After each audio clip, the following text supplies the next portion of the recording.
So you're about to put your house on the market, and you know there's a couple things you should fix. Do you wait for the home inspector, or do you get a couple things taken care of before the home inspection?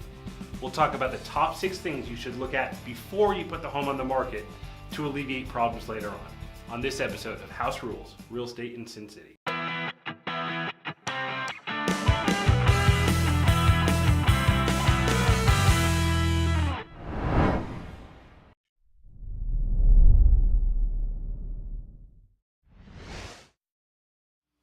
Hey everybody, Jeff Zahler, Zahler Properties. Welcome to another episode of House Rules, Real Estate in Sin City.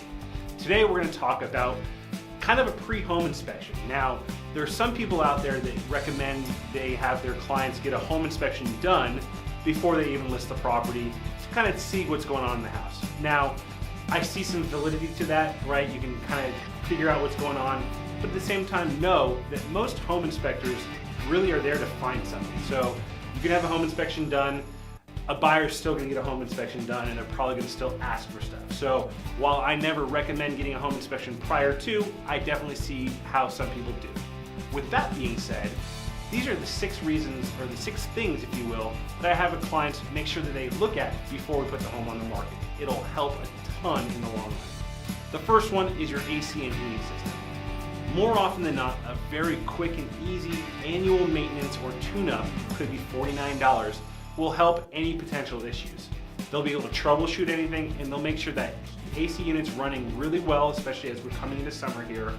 Because if you have something wrong with it, it could be a small fix, but remember, home inspectors are there just to let you know that something's not working properly.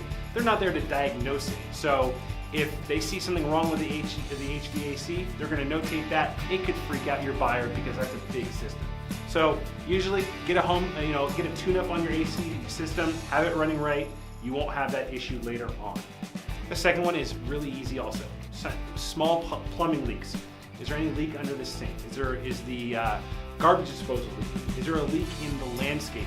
Those are something that can be taken care of very, very quickly.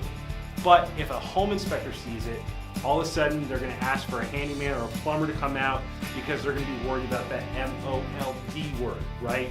A lot of times it's just a really quick fix under the sink. So I always say, open up under the sinks, run the sinks. Is there any water running? No, great. If there is, it could be sometimes just a wrench adjustment, right? That too will help alleviate some headaches in the long run. The third one, really easy, but maybe not everybody cooks. Make sure all your appliances work. Does your dishwasher work? If you don't use your dishwasher, do you know? Right, run the appliances. Make sure the oven turns on. Make sure the gas range turns on. All that stuff. Because again, these are big ticket items that could make a buyer worry about what else is going on in the house. The appliances should work, all of them, even the ones that aren't staying. Make sure they're working just because you don't want people to worry about other things. So that's really easy. Dishwashers, that's the number one.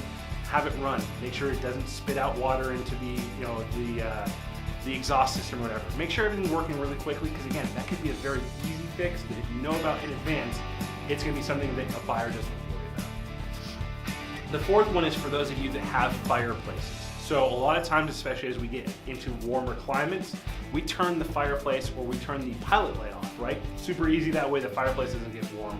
Now again, a home inspector, they probably know that the fireplace, the pilot light is off, but if the pilot light is off, all they can say is it is not working. So it could be as simple as relighting the pilot light, but just make sure the pilot light works. Make sure the igniter works. If you haven't used the fireplace, but you know it works, have it working for the home inspection, right? Again, 90% of the time, it is either the igniter needs to be played with, or the pilot light needs to be relit. Super easy. That way you're not worried about a buyer who thinks the fireplace doesn't work. And guess what? They probably won't.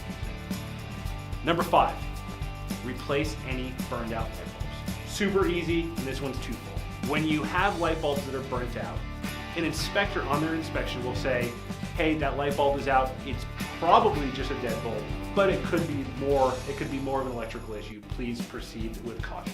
That's what they're gonna say. We see it all the time. So if you have all those light bulbs working, you're not gonna have a buyer worried that it could be something electrical. And the other thing is, having all your light bulbs on is gonna make the home photograph better. Nothing like having a beautiful home with half the home lights working, right? You can see that in photos. You can't take that. So replacing the bulbs up front will alleviate any concerns on the back end, and the advantage is it's going to make the home photograph better. The last item today is really easy also. Again, all these are really easy. If your home doesn't have current earthquake straps on the water heater, put them on. They're $40. A handyman can do it. You could do it if you watch a YouTube video, kind of like our YouTube videos here. Most loans require a earthquake strap or earthquake straps, 2 of them, to be on a water heater. Sometimes an appraiser has to go back out, and guess what? It's $100 for the appraiser to go back out. They're going to ask you, the seller, to take care of that. So spend the $40 up front if the home doesn't have current earthquake straps on it. Get it done because it is going to be asked for. There are your 6 tips, right? Most of those are going to be quick fixes, but those are the big things that come up constantly. And more often than not, it's not necessarily whether they're easy fixes or not, but if the list is smaller, a buyer's going to be less worried about the other things. So if you take care of those big items right there, you may have a couple other things, but overall, those are the things that are going to be asked for time and time again. And if they're not on the inspection report, the buyer is going to have a better feeling about the home in general. Make sense? Call us if you have any questions. We got a couple others on there, but those are the big 6. If you have any questions for us, Jeff Zahler, Zahler Properties. Thanks for tuning in to House Rules, Real Estate in Sin City.